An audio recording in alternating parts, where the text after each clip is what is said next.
Hello, viewers. Dr. Steviano here, teaching rhetoric, teaching argumentation, teaching public speaking. This video is a part of my online teaching here at St. John's University in lovely New York City.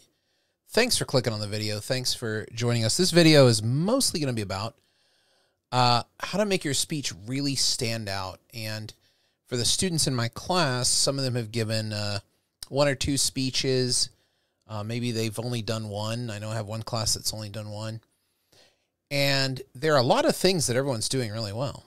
But there are also a lot of other things that I think could be done a bit better. I think that's better. I got to fix my voice here. It's, one of those things where you have to make sure you sound pretty good. For the video. I didn't really adjust it beforehand, but I picked this background because I've really been into playing a lot of classic video games lately. I thought you guys might appreciate a change from New York. You thought you might appreciate the Mushroom Kingdom and Mario. And then also I had some pretty good speeches about things that people enjoy doing. Video games, sports, cooking, family stuff.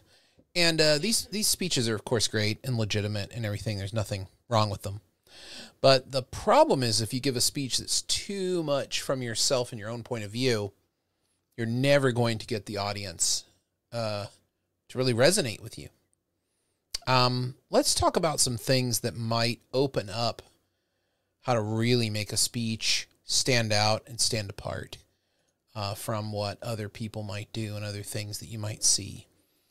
The first thing I'd like to say, I mean, maybe these are controversial points. You'll have to see if you find these controversial or not. But the first thing I would like to say is that every speech you give is a case for something. Now, that might sound a little controversial, but every time you're giving a speech, you're making a case for something. Even if you're just informing people about something that needs to be done, you're making the case that information is what they need to do the thing, or that information is necessary to do the thing, or even that the thing is necessary to do. So the idea that there's informative speaking and persuasive speaking is absolutely a fake distinction that's made, I think, pretty much in order to kind of sell public speaking books, I think. But the distinction that you want to make instead is I'm always trying to prove something. This information is important or this is relevant. You're always building a case. So if every speech you give is a case for something, like I just said, you're always building a case. So how do we build a case? Whoops, I hit caps lock. Does that ever happen to you?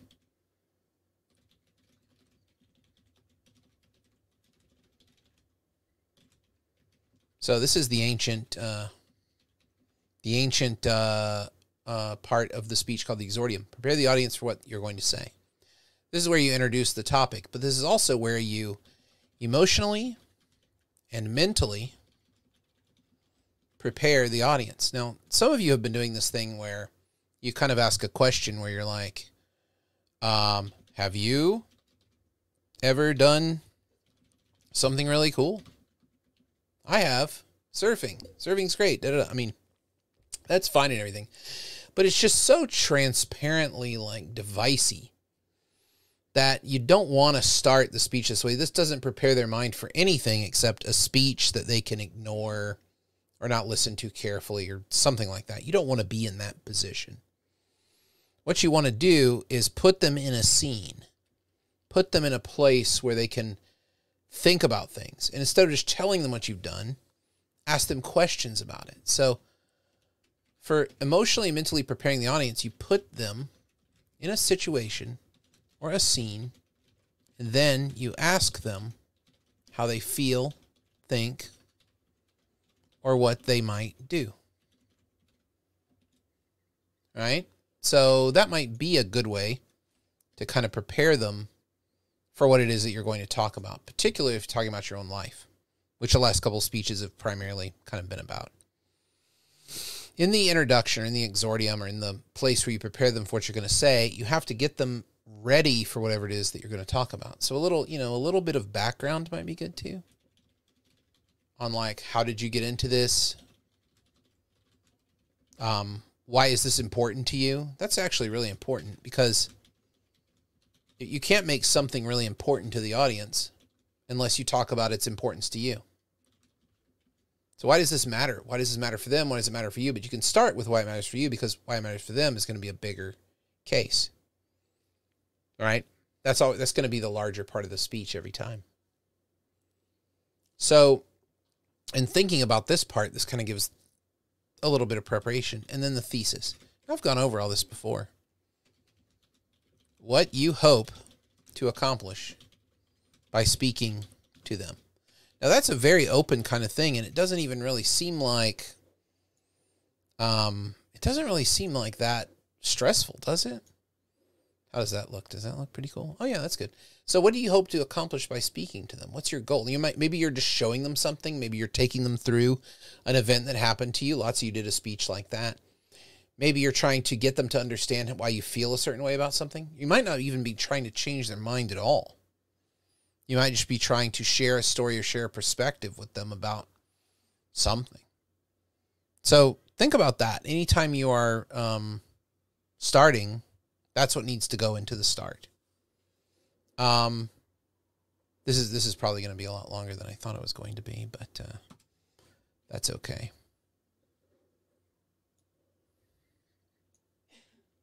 I might do another video where I kind of walk through this whole thing in detail with like an actual case.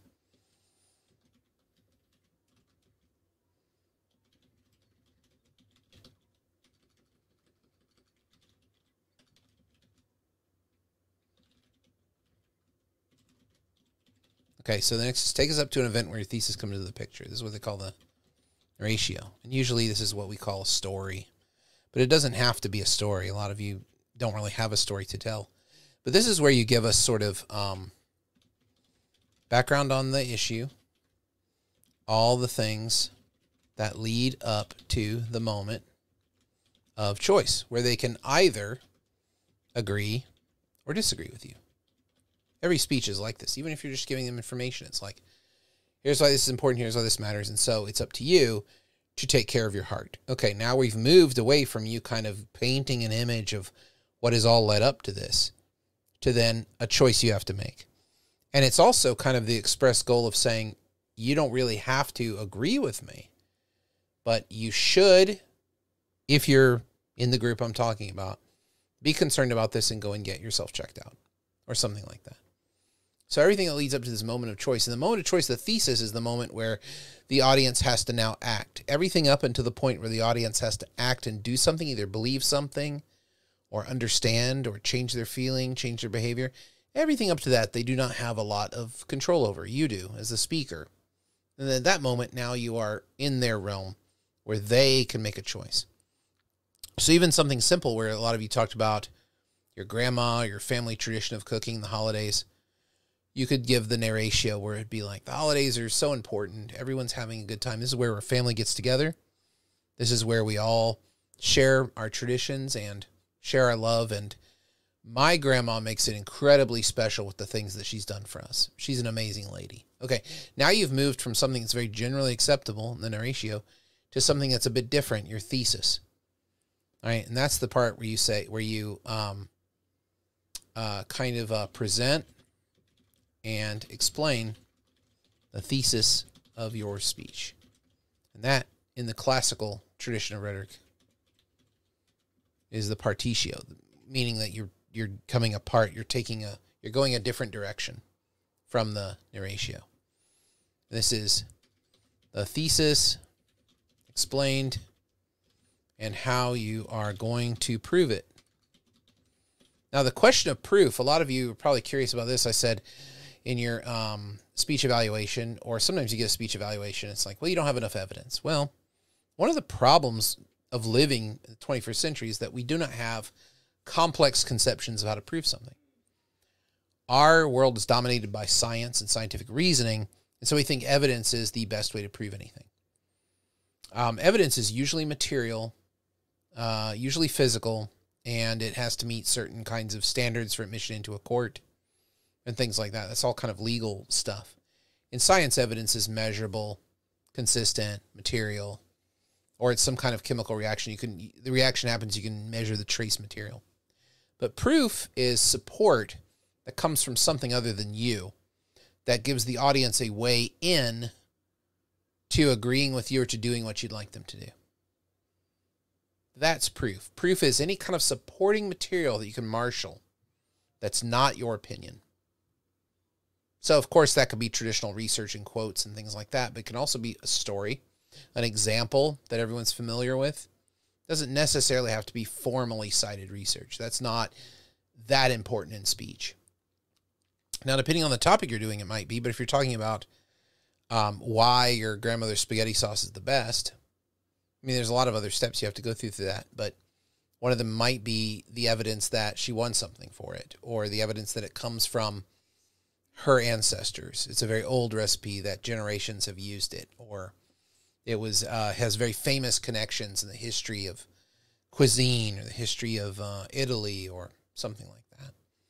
So any kind of narrative thing that goes outside yourself or things that people say, that's a really excellent way to provide proof. Proof is simply external support for what you want the audience to buy into, understand, believe, feel, what you want them to do, because every speech asks the audience to do something.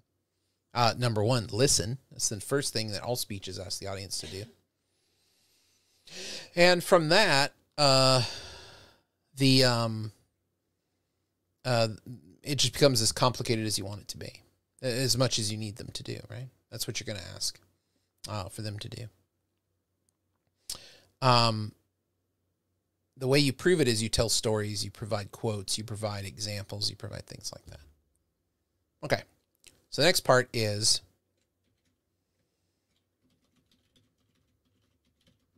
proving the thesis, which generally means you give the audience good reasons to do, feel, think, listen, understand, or act in the way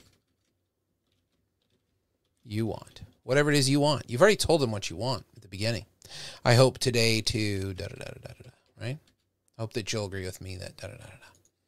And so this is where you're going to present proof, reasons, examples, things like that. So that's the part where the speech really comes alive, because this is where you're really providing as many different ways and perspectives and things for them to see what it is you want. Then the part that all of you have left out, and this might be something you want to consider putting into some of your later speeches, is the part where you consider and take care of audience objection. Okay, what does that mean? Well, you kind of predict what you think the audience is going to have trouble accepting, or what things they might be critical of that you've said, and then you want to take care of those things. You want to make sure that you've addressed it. So you might say, well, some of you might just think that I just really like my grandma and she's not really that great of a cook, or something like that. So, yeah, I mean, everybody likes their family's cooking. Of course, they think it's the best, but you know, my family's sauce has been used for generations. It's very old. It's very established. It's from the old country, da-da-da. I don't know why I keep using this example. I think it might be because I really want to have, you know, something with a sauce on it, maybe. I don't know. But some of you, a lot of you did talk about your Italian heritage, and I thought that was kind of cool. In terms of food, or in terms of family tradition. Those really stuck with me, because I thought, what a weird topic. You know, a lot of people wouldn't choose that as a speech topic, but you made it work. I find it difficult to make those work, because it's hard to get somebody to say anything other than, well, yeah, everybody thinks their family's special. It's hard to do. But this is where you would take care of that audience objection and say, well, you might be thinking this, but it's actually different than what you think. So point out, whoops, this isn't supposed to be bold. Point out what you think the audience might be worried about or questioning, and provide your point of view on it. And this part is called, actually, I should put the formal name here too. Refutatio, right? So this is the point where you you say, look, people out there might object. You might say, I don't know enough, or that I don't have enough life experience, but I would say to that. Or maybe you think that somebody like me shouldn't really be critiquing what courses are required at the university, but here's why. It's perfectly legitimate for a student to take control and say what courses should be required and which ones should not be required, right? So you can find reasons for that. I'm not going to tell you what those are. You have to kind of figure that out. It's your speech, right? But you can certainly do that. And then conclusion and farewell. This is a last and final call, this part of the speech at the very end here.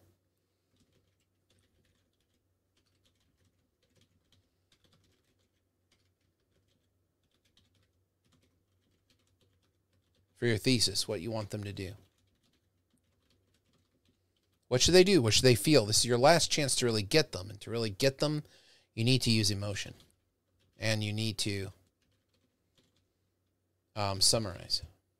And most of you just kind of said, well, I think that's it. I think I'm done. Yeah, that's about it. That's about all I want to say. That's not going to do it, because what you've done there is you've made it a speech again. So anything you say that's inert, or that renders speech inert and makes it seem like it comes to an end, is not going to help you sway anybody's mind. Speech should never come to an end. You want to say something here that they have to carry with them. You want to burden them with a feeling, a thought, a question, something that they can let go, but it's not going to let them go. It's going to haunt them for a long time. So instead of that's it or whatever, you say, the next time you are having a meal, I want you to think about my grandmother's story and how representative it is, how wonderful it is, what an amazing person she is.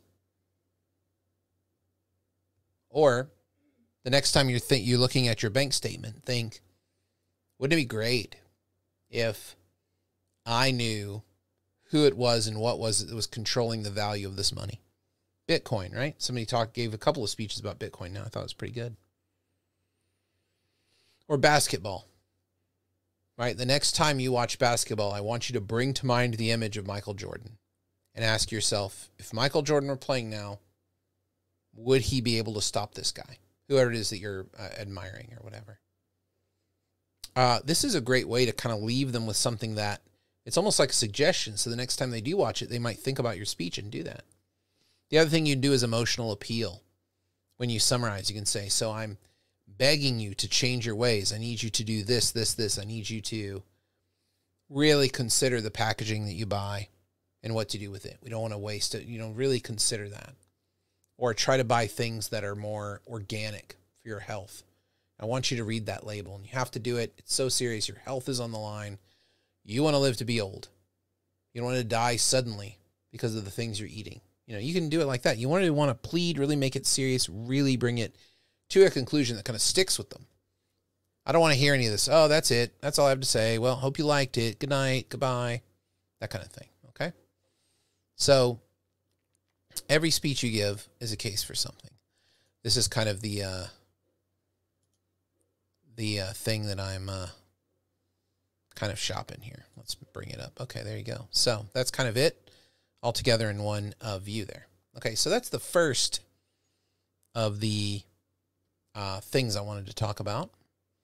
I think I'm going to make a couple of more videos, but this one is the first one, which is every speech you give is a case for something. I want you to think about that when you're putting your next speech together.